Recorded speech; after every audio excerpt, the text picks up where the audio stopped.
All right, so here we are, able to now engage into this conversation surrounding addiction and willpower. First of all, what do you mean by addiction? I see the word addiction, and I have always thought of addiction as something more forcing, something almost mechanical. I mean, especially considering the fact that, as with all things, there are spectra by which you can be stimulated by things. I was inspired to put this together because of Dan Bilzerian tweeting earlier today saying, after smoking for 33 years, I can tell you with absolute certainty that weed makes you dumber, less confident, and it hurts your sleep. Weed is addictive, and of all the drugs I've done, and I've done a lot, weed was the worst for me and hardest to quit. Shrooms in nature is good. That is all. Apparently, the nature of drugs is very deep. Like, it's possible to do drugs and to still be okay, to still get work done and do what you need to do. It's possible to do certain drugs and not lose half your face. It's possible to do certain drugs and to never do them again without a second thought. I've always thought about the difference between that word addiction and the term willpower. I shared a video recently, it was just my previous video, where I read a short story that is significant to my childhood from Arnold Lobel's Frog and Toad. And Frog and Toad were a couple of friends who went on various adventures, and just like with any story, they have points behind their stories. A children's book isn't just a book about making noise and pretty colors and pictures and stuff. There are objectives behind all the content that we create that makes it useful to one another. And Frog and Toad had this one episode called Cookies that was about willpower. To make a short story short, this story was about a batch of cookies that Toad had made that were so good. He invited his friend Frog to have some as well, and Frog was able to speak above his current circumstances. He warned Toad that they must stop eating the cookies because if they didn't, they could get very sick. Therefore, Frog went about creating means for the cookies to be put away for later in case they wanted to enjoy them later. But Toad kept remarking on how Frog's methods, like putting the cookies in a high place or tying them up in a box to make them harder to get to, could be undone and the cookies could be reached. So Frog's final solution was simply to give the cookies away so that there would be no temptation anymore. What's unfortunate is that Toad still embodied the spirit of such temptation, and disappointed, he decided he would go back home and bake a cake to give them another thing to be tempted by.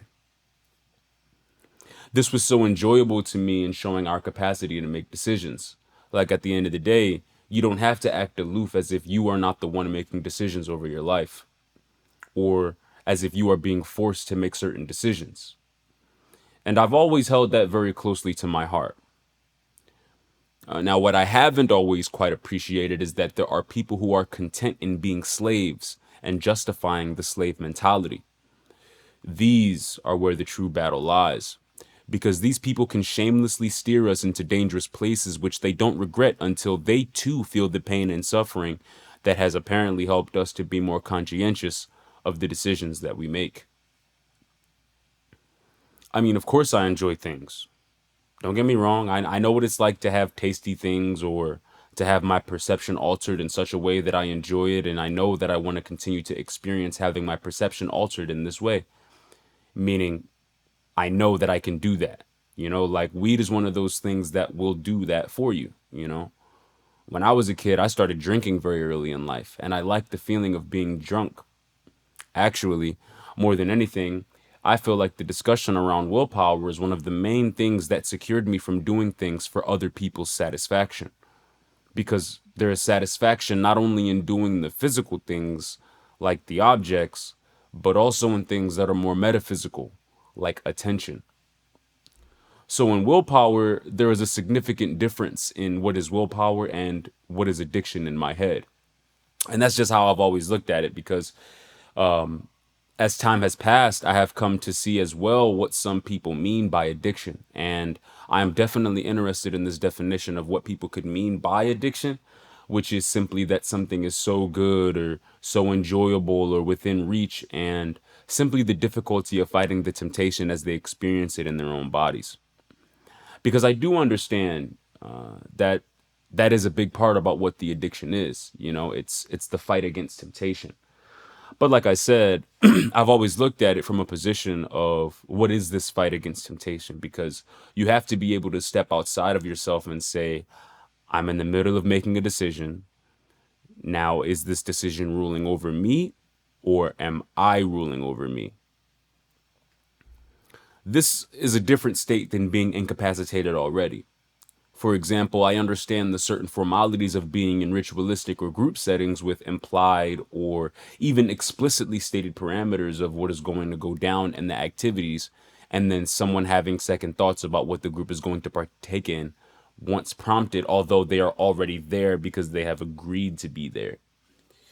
But again, the question is whether you've decided to be there because you want to be a part of the activities, or are you there because of peer pressure? The question will always revolve around how much control you have over yourself to do what it is that you're doing. But you have to be able to separate yourself from yourself. That's what willpower is about, having a grip on your responsibility over your decision making. And so, as addictive as things can be, I understand that there are some things that we consume that can attack the body and compel us to relinquish our control over ourselves. I mean, sex is one of the closest things to us that can make us feel these ways. It's a huge dopamine hit, especially when it's good. But we also learn that there are limits to sex, and certain drugs or things that we do don't have those kinds of limits. And that's what I'm talking about when I'm talking about addiction. There's a difference between having low willpower and being addicted to something. So I don't know, when it comes to the conversation surrounding weed being addictive, for example, I just don't take that. Do I think it has addictive qualities in terms of it can put someone in a mode that is enjoyable enough that you want to continue to have or do it again? Absolutely. I hear you. Weed can be pretty enjoyable, or in a certain mode or state, it can be a nice escape from stress or even be an enhancer of one's mood. But at the end of the day, if I want to stop smoking or not smoke weed, that's not a problem. It's not difficult to stop smoking weed if you want to make the decision to stop smoking weed or to not smoke. And I feel like that's the same thing with anything. Even cigarettes. People talk about how nasty cigarettes smell and whatnot, or even for the vapes. I understand it may be the flavor or the taste or the feeling or whatever, but it's about willpower. It isn't about addiction. In fact, I understand that everything we do has residual effects. So the issue is more of the oral fixation and the exposure to the fact that we can do the thing than it is the object itself. It truly is ourselves fighting ourselves. So yeah, maybe I have my definitions mixed up and I'm being too technical in this regard. But when I look at this stuff and I look at my own experience and I see people who place themselves in such a victim role as if the object controls them, it's like, whoa, bro, hold on. Like, get a grip, get a hold on yourself. You're just playing a victim's role and you lack discipline and awareness. At the end of the day, if more people were of the impression that they have more control over their decision making than they think they do, that they are not subordinated to the world, that they don't have to do everything that people tell them to do or that the body inclines them to do, then perhaps if they don't make better decisions, they will be more accountable of the decisions that they are making. Because the body definitely inclines them to do things like brush their teeth or clean their room or to cook rather than eat out, to talk, to share their thoughts, to do meaningful things, to write, apply for jobs and get things done. But they procrastinate and resist. It's the same thing. And this is the issue of the thing that I call idolatry. What is the decision that is being made here? What are you worshiping? So there you have it. I am interested in other people's perspectives on addiction, especially those that have actually been exposed to or been around those more dangerous substances which eat at our ability to make decisions to the point of extreme self-sabotage. There is a huge difference between having the money and access to fuel an activity and being consumed by the activity itself, where the object is purposed to make someone dependent on it. Most people need to work on their willpower. It is not that they are addicted to a substance or activity. Those with ears, let them hear. Bitch, she squirted like a dog. Kush got a nigga feeling awful. Ain't that bitch till she squirted like a dog.